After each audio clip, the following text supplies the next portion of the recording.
President Trump's very busy week ahead.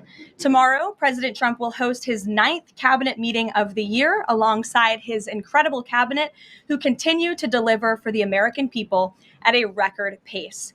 Later in the afternoon tomorrow, the president will make an announcement in the Oval Office on his initiative to create Trump accounts to give the next generation of Americans a jump start on savings. It will be a very exciting announcement indeed, especially for all of the parents across the country with young children and babies.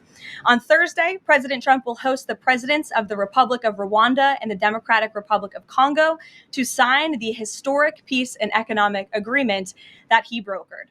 On Thursday night, the president and the first lady will celebrate one of America's greatest traditions, the lighting of the national Christmas tree on the ellipse. And on Friday, President Trump will attend the FIFA World Cup final draw at the Kennedy Center. You all will be seeing and hearing from the president every day this week. So you have me today, and then he will take on the rest of the week himself. Next, I would like to address the horrific tragedy that took place in our nation's capital that last week. A foreign terrorist that the Biden administration failed to properly vet ambushed 2 members of the West Virginia National Guard who were honorably serving here to keep the residents and visitors of Washington, D.C. safe. U.S. Air Force Staff Sergeant Andrew Wolf was severely wounded in the attack and remains hospitalized while he continues to fight for his life. Tragically, U.S. Army Specialist Sarah Beckstrom died of her wounds. She was just 20 years old. President Trump and the entire White House are praying for Andrew's full recovery at the request of his parents and their personal phone call with the president over the weekend. And we are keeping Sarah's family and friends in our prayers during this unimaginably difficult time. Sarah and Andrew represent the very best of America. 2 young patriots who were willing to put on the uniform and risk their lives in defense of their fellow Americans. Both of them truly embody the profound words spoken by Jesus Christ in the gospel. Greater love has no one than this, to lay down one's life for one's friends. Sarah and Andrew are heroes, and we will never forget their sacrifice. That means ensuring the monster responsible for this atrocity is prosecuted to the fullest extent of the law and faces the most severe punishment possible. It also means reckoning with why this atrocity was allowed to happen in the first place, so that it may never occur again. Here are the facts.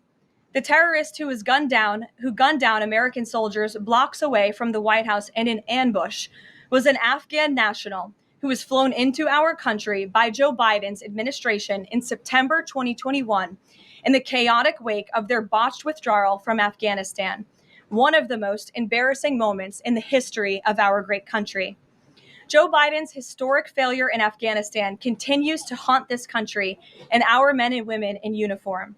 Not only did this surrender lead to a suicide bombing that killed 13 American heroes in Kabul, but now National Guard troops were shot on U.S. soil by the same kind of enemy. We continue to live with the deadly consequences of Joe Biden's horrific leadership.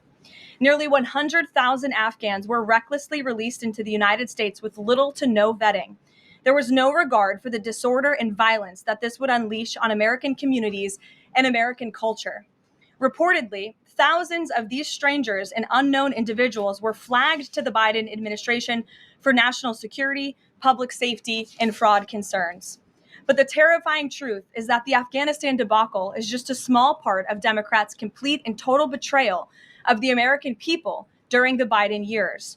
The tragedy that we just witnessed the day before Thanksgiving is a reminder that untold thousands of terrorists, gang members, and criminals were invited into our country and remain here to this very day. The border is now secure, thanks to President Trump, but the threat in our interior remains real and urgent. These public safety threats are already inside our land. And President Trump was elected on a promise to find and remove them. And he has already taken significant steps and made significant progress towards fulfilling this promise. But there is more work to be done because President Trump believes that he has a sacred obligation to reverse the calamity of mass, unchecked migration into our country. As a result, the Trump administration is now actively re-examining all of the Afghans imported into the country by Joe Biden. Any individual who threatens our national security or our citizenry will be subject to removal. President Trump has already permanently paused migration of foreign nationals from third world countries that pose a very high risk to the United States.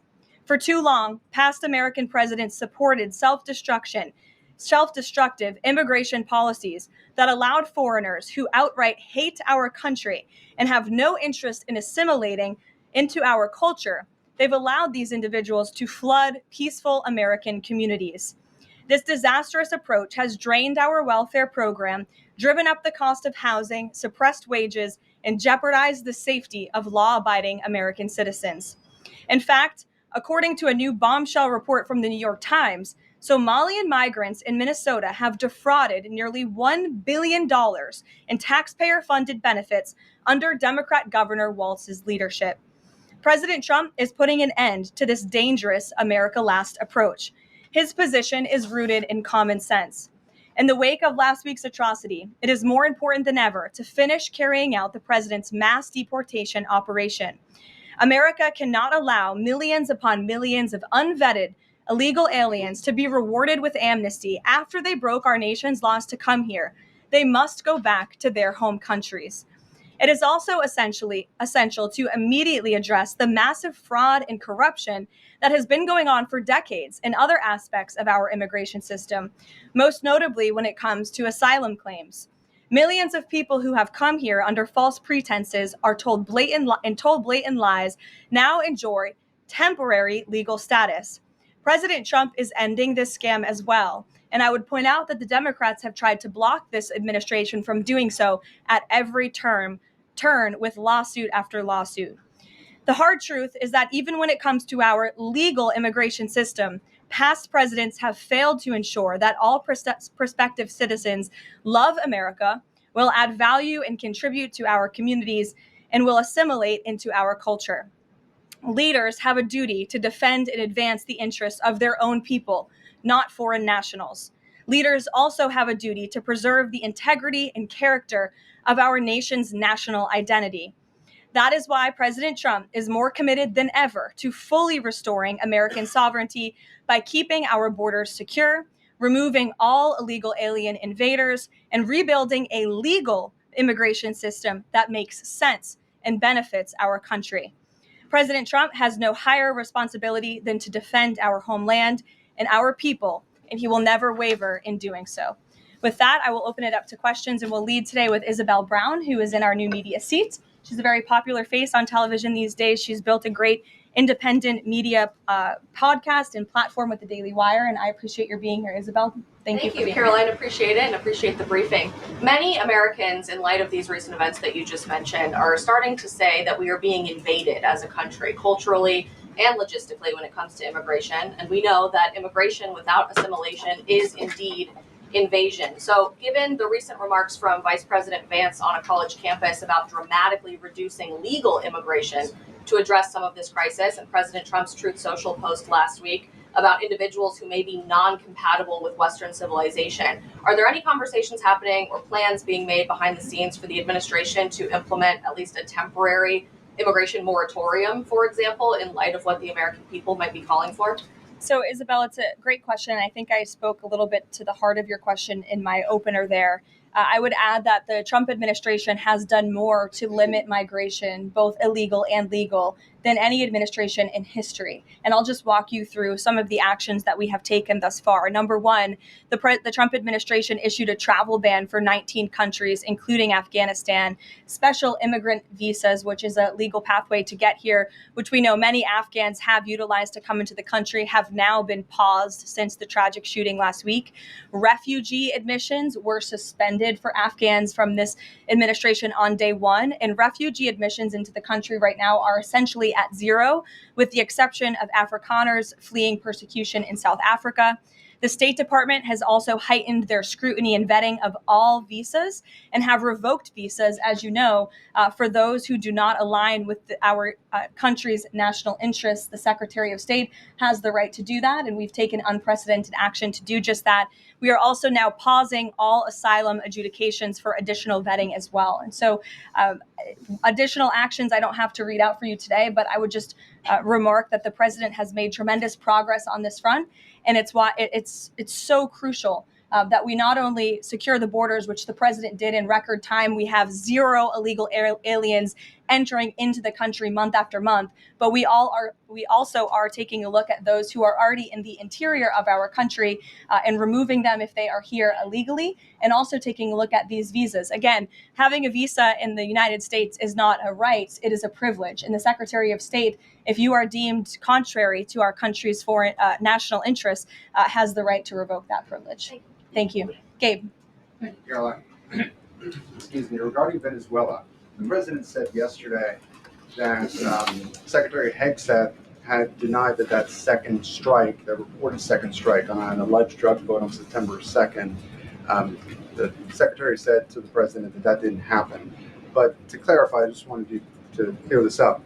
In his social media post, Secretary Hegseth didn't go into details about that strike. He just said U.S. operations in the area were lawful, and he said that the story and media reports were fabricated. So to be clear, does the administration deny that second strike happened, or did it happen and the administration denies that Secretary Hegseth gave the order? The latter is true, Gabe, and I have a statement to read for you here. President Trump and Secretary Hegseth have made it clear that presidentially designated narco-terrorist groups are subject to lethal targeting in accordance with the laws of war. With respect to the strikes in question on September 2nd, Secretary Hegseth authorized Admiral Bradley to conduct these kinetic strikes.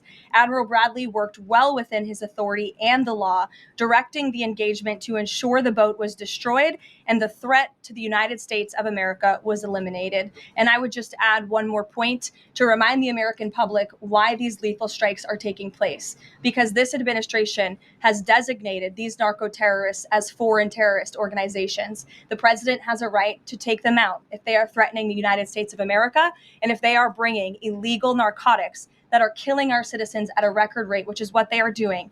And under the previous administration, there was enough fentanyl trafficked into our country to kill every American man, woman, and child many times over. And so that's why you've seen a drastic difference in this administration's policy with respect to the last. And it's one of the many reasons the American public reelected this president and support this Secretary of War in conducting these strikes. So to be clear, to clarify, Admiral Bradley was the one who gave that order for a second strike. And he was well within his authority to do so. And a separate question, the president several days ago said it was his intention to pardon the former president of Honduras, who was a convicted drug trafficker. And yesterday on Air Force One, the president said that if someone sells drugs in that country, that doesn't mean you arrest the president and put him in jail for the rest of his life. How is that different than what the administration is accusing Venezuela's Nicolas Maduro of? You're cherry picking the president's statement a little bit yesterday, as he also said yesterday the people of Honduras have highlighted to him how the former president Hernandez was set up. This was a clear Biden over prosecution. He was the president of this country. He was in the opposition party. He was opposed to the values of the previous administration, and they charged him because he was president of Honduras. There were some other egregious facts that came out during this trial, and I would encourage you to report on them. His court-appointed lawyer was only given 3 weeks to prepare for trial. He shared that his conviction was lawfare by the leftist party, who, quote, struck a deal with the Biden-Harris administration. Hernandez has highlighted there was virtually no independent evidence presented, and many of his conviction was based on testimony from many admitted criminals who hoped that cooperating would reduce their own penalties. So the president heard the concerns from many people, as he does, and he's, of course, within his constitutional authority to sign clemency for whomever he deems worthy of that. Jackie. Thank you, Caroline. Following up on Gabe's question, you said that the follow-up strike was lawful. What law is it that allows no survivors? The strike conducted on September 2nd was conducted in self-defense to protect Americans in vital United States interests. The strike was conducted in international waters and in accordance with the law of armed conflict. And then on this pardon for the Honduran president, does it at all undercut the administration's messaging while you have these congressional Republicans defending the strikes on the narco-terrorists and then a pardon for a convicted drug trafficker? Does that make it more difficult for your members to defend your administration's policy? I don't think so, Jackie. I think that President Trump has been quite clear in his defense of the United States homeland to stop these illegal narcotics from coming to our borders, whether that's by land or by sea. And he's also made it quite clear that he wants to correct the wrongs of the weaponized Justice Department under the previous administration. And Ouija, I'll call on you because I think we're wearing matching blazers today. I was going to Great compliment minds. yours. Thank you, Karoline. Sure. So just to be clear, to clarify on Jackie and Dave, did Admiral Bradley order that second strike because there were still survivors after the initial strike? Again, as I read for you, Admiral Bradley worked well within his authority and the law. He directed the engagement to ensure the boat was destroyed and the threat of narco-terrorists to the United States was completely eliminated. So was the initial order from Secretary Hegseth, everyone be killed, and did that come from President Trump? I saw that quoted in a Washington Post story. I would reject that the Secretary of War ever said that. However, the president has made it quite clear that if narco-terrorists, again, are trafficking illegal drugs towards the United States, he has the authority to kill them. And that's what this administration is doing. And can I Danny? follow up on the MRI? Because President Trump yesterday said that he would release the results of his MRI. Is that happening right now? It is happening right now. As part of, and this is a summary from the president's physician, and we will release it right now. I think my team has it teed up for all of you. I'll read it for you, and then you'll get it physically as well. As part of President Trump's comprehensive executive physical, advanced imaging was performed because men in his age group benefit from a thorough evaluation of cardiovascular and abdominal health. The purpose of this imaging is preventative, to identify any issues early, confirm overall health, and ensure the president maintains long-term vitality and function. President Trump's cardiovascular imaging was perfectly normal. No evidence of arterial narrowing impairing blood flow or abnormalities in the heart or major vessels. The heart chambers are normal in size, the vessel walls appear smooth and healthy, and there are no signs of inflammation or clotting. Overall, his cardiovascular system shows excellent health. His abdominal imaging is also perfectly normal. All major organs appear very healthy and well perfused. Everything evaluated is functioning within normal limits with no acute or chronic concerns. In summary, this level of detailed assessment is standard for an executive physical at President Trump's age and confirms that he remains in excellent overall health. Again, we will provide that to you. I think that's quite a bit of detail, and in the effort of transparency, the president promised it last night, and we have delivered today. So there you go. Danny. Thanks, Karoline. Just going back to Venezuela, can you confirm that President Trump is going to be hosting a meeting of his national security team in the Oval Office today on Venezuela? And what are they going to discuss? Are they hoping to reach a kind of final decision on that? Out of the effort of transparency, I will confirm that the president will be meeting with his national security team on this subject and on many matters. He meets with his national security team quite often. He's the commander in chief. It's part of his responsibility to ensure that peace is ongoing throughout the world. I'm definitely not going to detail the specifics of a meeting between the president and his national security team that's taking place in the Oval Office, but I'm happy to confirm that meeting is taking place for you. Can you tell us, what's the position on whether US troops on the ground is a possibility there? Is that, I know you've answered that before, but what's the current operative in Venezuela? I think my previous answer stands. There's many options at the president's disposal that are on the table, and I'll let him speak on those. Ed.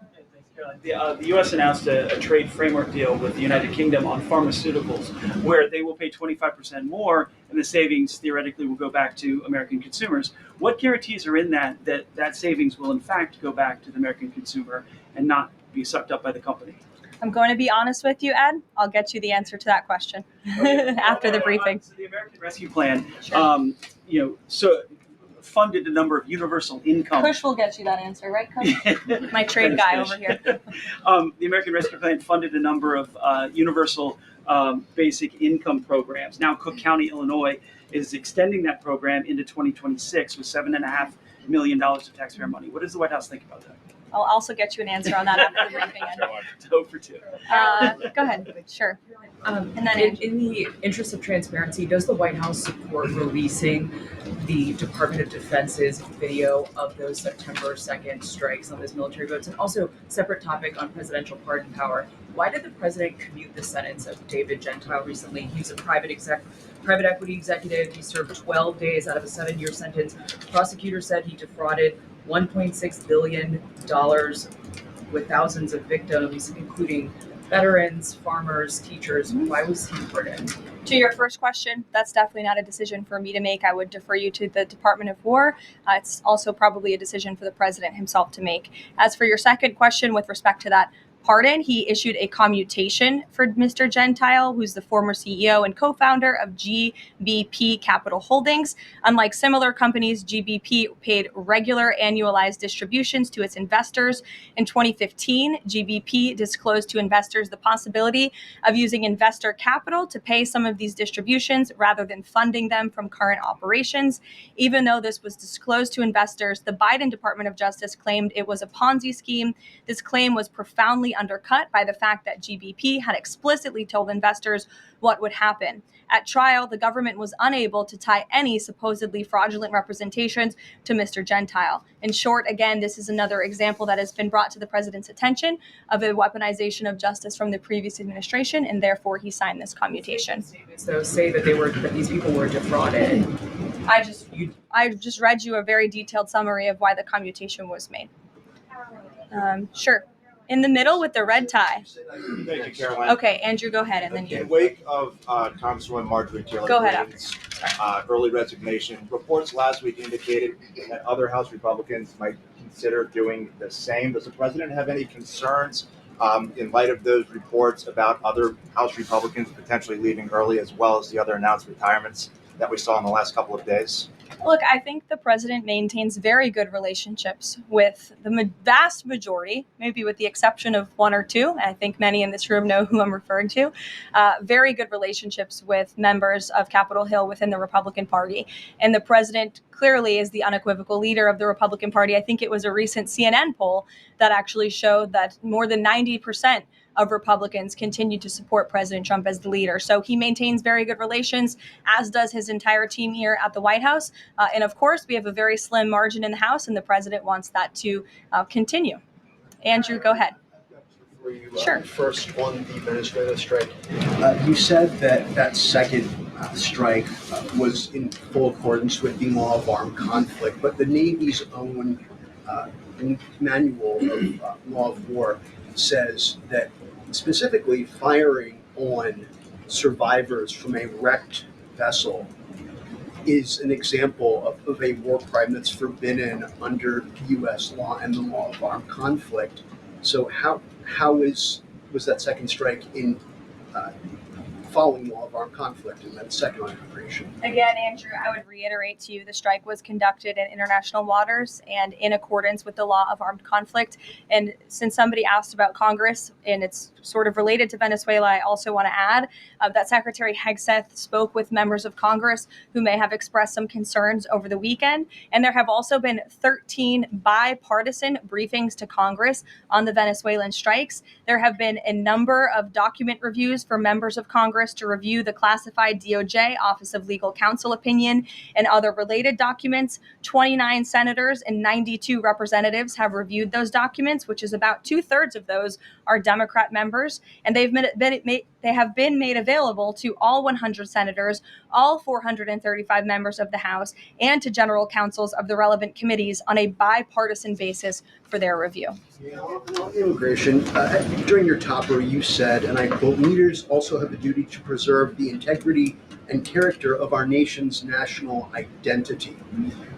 Can you explain what you mean by our nation's national identity and integrity and character, and how would refugees, people coming from war-torn places who are seeking a safe haven in America, like many of our forebears in this room, not add to our nation's integrity and character of our national identity? I'll tell you what does not add to our nation's character and integrity is refugees who come here under the alleged plight of asylum and fleeing persecution, and then come to the United States to abuse our system and rip off American taxpayers. And as I pointed out, the New York Times, to their credit, it was about 6 months too late, but they did write about how Somali immigrants in Minnesota have been ripping off American taxpayers. In fact, 86 people have been charged in a rampant and widespread fraud scheme spanning multiple programs in Minnesota. Of those 86, 78 of those people are Somali, 91% of them charged. So far, 59 of those people have been convicted for their roles in fraud plots that have stolen $1 billion from taxpayers. In one scheme, and this is egregious, a nonprofit and its affiliates with these Somali migrants claimed to have fed tens of thousands of American children during the pandemic.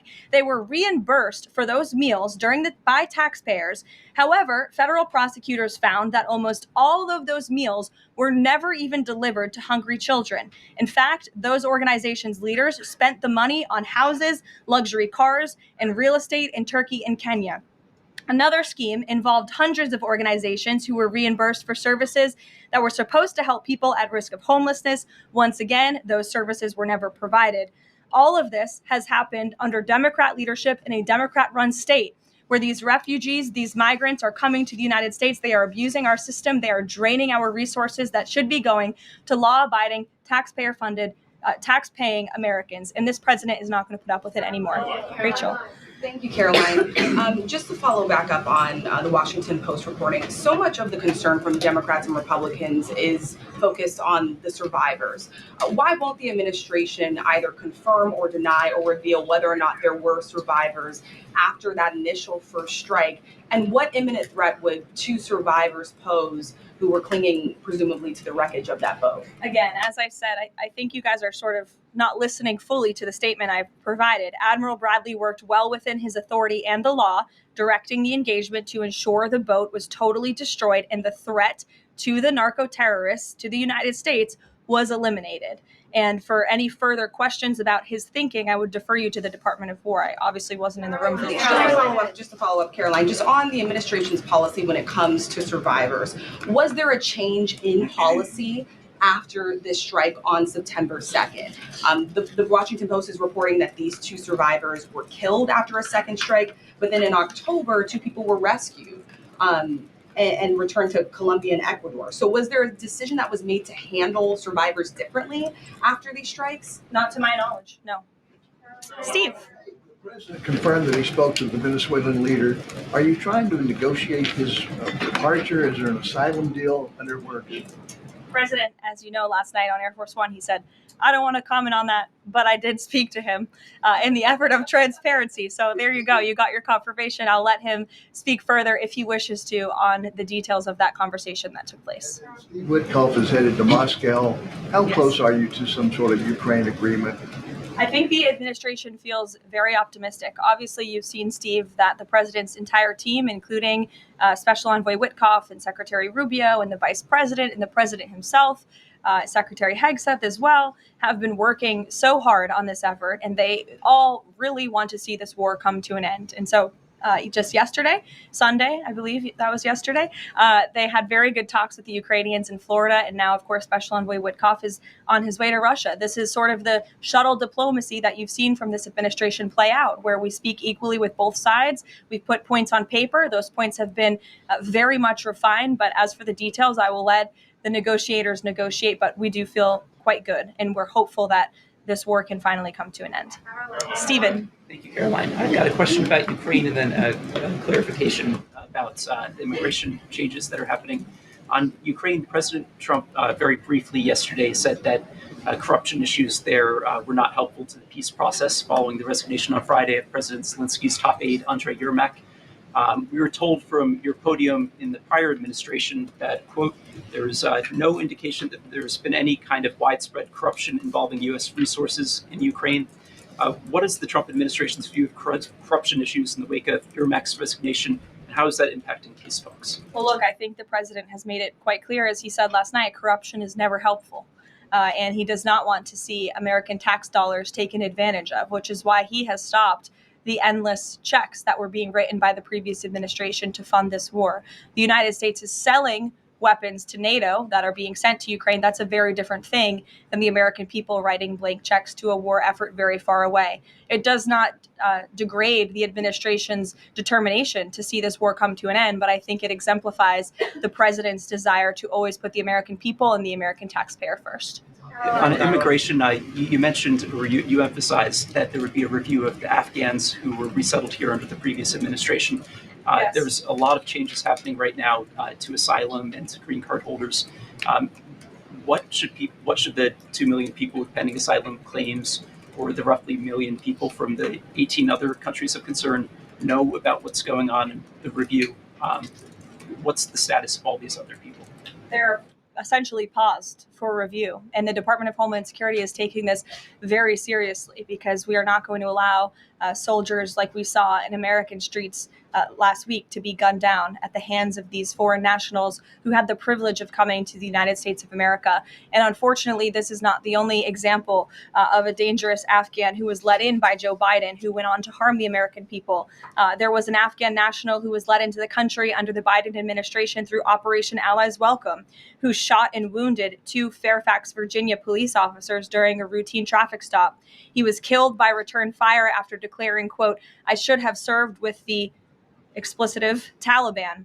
2 Afghan nationals were given legal status by the Biden administration as well, who were arrested and prosecuted for plotting a terrorist attack in Oklahoma just before Election Day in 2024. We all remember that. They possessed hundreds of rounds of ammunition and had pledged their allegiance to ISIS. There was also an Afghan national who was on the terror watch list who was apprehended by Border Patrol in 2024, but then he was released into our country by the Biden administration. Again, let's just highlight the absurdity of that. Border Patrol apprehended a terrorist, and then the Biden administration, because of their lax policies, still allowed him to come into the United States of America. I think everyone in this room, whether you want to admit it or not, does not want that individual living alongside you in your American neighborhood. And that individual was later arrested again after being allowed to live in the U.S. at large for over a year. Another one, a criminal illegal alien from Afghanistan, was arrested by ICE in 2025, convicted of second-degree assault, was previously allowed to stay in the country by the Biden administration. I have several more examples here. I'm happy to provide them to anyone in this room. John. Thank you, Caroline. First of all, happy Thanksgiving to Thank you. and your young family. Hope Thank you you. enjoyed it. I have 2 questions unrelated. The first, back to Afghanistan. My son and I walked by the horrific shooting less than 1 hour before it happened. So for anybody that's here, this thing's real. You outlined all of these unvetted Afghans that were let in by Biden. We just had one the other day that was going to blow up a DHS building. Can you be specific on what the Trump administration is doing now to re-vet those that are here so that we don't get a repeat of what we had Wednesday night? Sure. I can tell you 2 top-level things, and I would defer you to DHS for more of the specifics, as of course they are leading this effort. And I can assure you Secretary Noem is on the ball. I've spoken with her and her team, and they have an all-hands-on-deck effort to having resources go towards this. But we have paused all asylum adjudications. And then, of course, the special immigrant visas, which we know many Afghans utilize to come into the country under the Biden administration, have also now been paused. And I would just point out one more time that the Biden administration was responsible for the original sin that led to this tragic killing last week, the botched withdrawal from Afghanistan. He was responsible for Operation Allies Welcome, which is something that this White House and the people behind this podium in the last administration fully and wholeheartedly embraced. And they assured the American people there would be no risk or no harm to them. And as I just laid out for you in those many examples, that unfortunately and tragically has not turned out to be the truth. Just ask the families of these 2 brave National Guardsmen, one who is no longer with us and one who continues to fight for his life. So I know the president is wholeheartedly focused on this effort. And I think, unfortunately, these events do remind us why it's so important that the president's mass deportation operation continues. With that, Just Sure. follow up. The White House today launched a new fake news portal, which I found interesting. What is your objective with that, ultimately? And are you going to name the news networks? And are you also going to name some of the correspondents, some which may be here today? Yes, we are. I'm glad you noticed. Much to the dismay of some of your colleagues in the room, John. And I think it goes to our original promise on day one to hold the media accountable, because unfortunately, and we deal with this all day, every day around here, there are so many fake stories that are unfortunately written that have inaccurate characterizations of meetings that took place. And it's all based on anonymous sourcing. And, you know, the standard for journalism, unfortunately, has dropped to such a historic low in this country. And again, we deal with it every day, where you can have an anonymous source who has no idea what they're talking about, zero credibility, call up a reporter in Washington and say, hey, I heard this. And then the next thing you know, it's on the front page of the New York Times. It's really incomprehensible. We appreciate the journalists, some of those who are in this room who do reach out for comment, who try to get things right. And there are some that remain. But overwhelmingly, the fake news that we see pumped out of this building on a day-to-day basis, it's honestly overwhelming to keep up with it all, and to constantly have to defend against these fake news and these attacks. And I will point out one fake news story over the weekend before I let you all go, from the New York Times that took about 1/3 of the president's daily calendar and his daily schedule and said that he's doing less than he did in his first term, or he might not be fit for the job. That is unequivocally false. And it's deeply unfortunate that this story was written by the same outlet and the same reporter who wrote this: Biden is doing 100% fine after tripping while boarding Air Force One. Oh, same outlet, same reporter who wrote that President Trump is not fit for the job. Are you kidding me? You all see him almost every single day. He is the most accessible president in history. He is taking meetings around the clock. Another one. Biden declared, quote, healthy and vigorous after his first presidential physical. I don't see headlines like that too often about this president. Again, same reporter, same outlet who wrote falsely over the weekend that President Trump is not fit for the job. I can assure you he absolutely is. You all see that with your own eyes on a daily basis, and the president's physician has now given you all 3 detailed reports on the state of the president's health. So with that, I will leave you all and we'll see you tomorrow. Thank you. Thank you, Caroline.